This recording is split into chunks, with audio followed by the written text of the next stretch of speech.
আসসালামু আলাইকুম এভরিওয়ান। আজকে বানাচ্ছি sweet and sour dory fish. তো প্রথমে আমি মাছটাকে ভালো করে ভিনেগার আর লেবু দিয়ে মাখিয়ে রেখেছিলাম কিছুক্ষণ।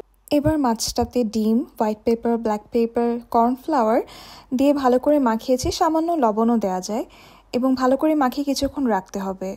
এবার গরম তেল ফুটন্ত হয়ে গেলে সেখানে খুব ভালো করে মাছের পিসগুলো ছেড়ে দিতে হবে আনটিল ইটস গোল্ডেন ব্রাউন। এটাকে খুব ভালো করে ভেজে নিতে হবে যাতে এটা ক্রিস্পি হয়। এখন আমি এটা তুলে নিচ্ছি একটা টিস্যু পেপারে, বিকজ আমার এক্সেস অয়েল একদম পছন্দ না। এবং এভাবে করে সব পিসগুলো তুলে নেওয়া হয়েছে এবং আমি কিছুক্ষণ রেস্টে রেখেছি। এবার একটি সসপ্যানে কিছু অলিভ অয়েল নিয়ে সেখানে রসুন কুচি, পেঁয়াজ কুচি দিয়ে দিয়েছি এবং এটা ভালো করে নাড়তে হবে। এবং এরপরে ফ্রোজেন ক্যাপসিকাম, আমি 3 রকমের ক্যাপসিকামই ইউজ করেছি যাতে কালারটা একটু ভালো আসে আর কি, এবং টেস্টও অনেক ভালো হয়। এটা বেশ ভালো করে স্টির ফ্রাই করা হচ্ছে। এখন অ্যাড করা হচ্ছে পাইনঅ্যাপল, যেটা এই রেসিপির মেইন ইনগ্রিডিয়েন্ট বলা চলে। এই রেসিপিটাকে সুইট অ্যান্ড সাওয়ার বানাতে এর বিশেষ ভূমিকা রয়েছে। পাইনঅ্যাপল দিয়ে আমি বেশ কিছুক্ষণ নাড়াচাড়া করেছি। আমার যে জুসটা বের হয় এই জুসটা আমার মনে হয় যে রান্নাকে একটা ডিফারেন্ট ফ্লেভার দিয়ে দেয়।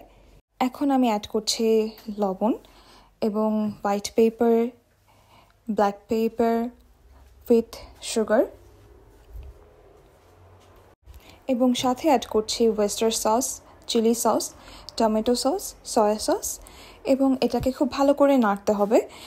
এবার এখানে কেটে রাখা জুকিনি দিয়ে দিচ্ছি এবং এরপরে আমার যে ক্রিসপি ডোরি ফিশগুলো ছিল সেগুলো আমি দিয়ে দিচ্ছি। এখন পুরো মিক্সচারটাকে খুব সুন্দর করে নাড়তে হচ্ছে যাতে দেখা যাচ্ছে যে উপকরণগুলো খুব সুন্দর করে মিশে যাচ্ছে একে অপরের সাথে। এই রেসিপিটি খুবই ইজি আর খুব তাড়াতাড়ি ঝটপট হয়ে যায়, জাস্ট কিছু উপকরণ দিয়ে বাসায় থাকা। এখন আমি লাস্টে কেটে রাখা বক চয় আর স্প্রিং অনিয়ন দিয়ে দিচ্ছি। এটা একদম রান্না শেষ করে জাস্ট একটা গার্নিশিং হিসেবে ইউজ করা যায় অ্যান্ড একটা ডিফারেন্ট ফ্লেভারও দিয়ে দেয় রেসিপিটাকে।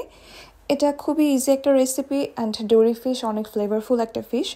অস্ট্রেলিয়ায় আমার বাসার আশেপাশে আমি ডোরি ফিশ খুঁজে পাচ্ছিলাম না বলে এই ইজি রেসিপিটা অনেকদিন করা হয়নি। কিছুদিন আগে একটা মার্কেটে গিয়ে ডোরি ফিশ পেয়েছি and I had to do it, and trust me এই রেসিপিটা অনেক ভালো হয়।